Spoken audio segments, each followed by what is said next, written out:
the thing that to me was kind of like, okay, why you would like put Asian women in starring roles in the film, and especially in a Western, because it's like, I mean, you know, that's like even more kind of way off the beaten track. You want to talk about doing something kind of bold.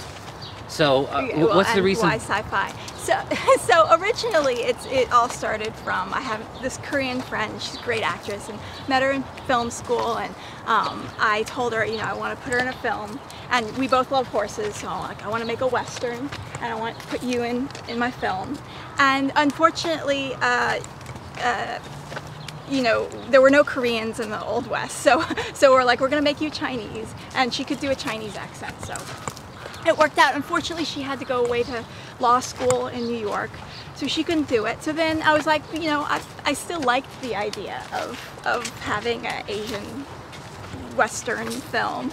So, and it just goes, I don't in general like casting white people in the lead roles of films, just because it's been done to death. I mean, everyone who is in film school pretty much is a white male, upper middle class, and the only stories they have to tell are about movies they've watched, and they're just kind of like recreating the same movies over and over again. So so I always liked putting, other than the 2 shorts I did where I started, and I always liked putting different people. So I had made a fairy tale film about Prince Charming, and I made Prince Charming Indian. I saw. And I wasn't originally planning on Indian Prince Charming. my casting call said, Prince Charming can't be white, anyone except for a white Prince Charming. So, you know, every you know, ethnicity under the sun came in, and you know, Eric was just very, very handsome and charming, and he was perfect. So so yeah, and everyone in that fairy tale world that I created was pretty much of some sort of mixture of ethnicities, and I think it makes a whole lot more interesting than just seeing another film about white people and their poor white people problems, and you know, it gives it, you know, it looks cool. You know what? I mean? Looks cool is kind of like almost the perfect word, because when I saw that, I was like, oh, that's kind of weird, but not weird like in a bad way. Like, wow, okay, so great that you're, you know, putting a twist on it. What was the process for you for actually hiring the people? Did you actually just do casting call? A big part of it was looking at films that had Asian American actors in it, and you know, watching those films, seeing different actors, and then going on IMDb, calling up their agent. I really like Cindy because my husband said, you should watch Bring It On, All or Nothing. There's an Asian girl in it. And we wanted someone young and like with that young energy. Right. And so after watching Bring It On, All or Nothing, I knew Cindy was perfect for it. So we called her in for an audition. Then we did a couple callbacks to see if the chemistry was right with the other people that we chose, and it was just very obvious. Cindy's very talented, and she's got just a great energy. So, so that worked out. Nora, who plays Cindy's sister, which is they're pretty much co-leads. They're equal importance in the film.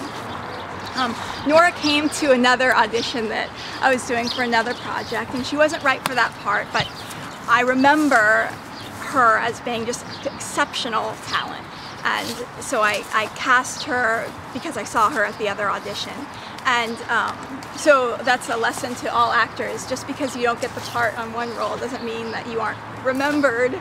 And, you know, I almost pretty much wrote the part for her, because as I was writing the script, I had her in mind. Oh. And I was like, oh, you know, Nora, Jessie, she was great. So I'm glad that worked out. There's a whole lot of people in this country that aren't the typical like lead role that you see in movies, and it's important to show, you know, diversity, and because this is what real life is like. Like, you know, why don't we see this? And it's not because people will be like, oh, I'm not going to see that movie because there's an Asian man and a white girl. No one's going to say that. It's just, it hasn't been done, And so, but there's no reason why we shouldn't just do it. Well, see, you and I agree, but I've actually had lots of Asian actors and actresses who argue with me about that point. Sorry. Argue with me about that point, saying, well, no, mainstream won't watch it. And my argument is, a good movie is a good movie. People tell me like, oh, well, you're gonna marginalize yourself, and you know, fine, I'll take my chances. Oh yeah. And you're the same way. Okay, we'll take our chances, and we'll just prove people wrong, right?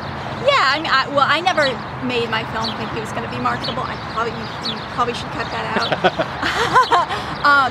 But you know, I made my film because you wanted to make it. I wanted to make a film, yeah. And I wanted to make it, and I wanted to make it my way. And if oh my God, just like so me. far everyone who's seen it has liked it, except for maybe like 2 people, and that's what I get out of it. So if you guys want more information about a Foundling, just go to www.foundling.com. You can also go search for a Foundling on Facebook, and you can follow me on DeviantArt at carlylyn.deviantart.com. Thanks. Awesome.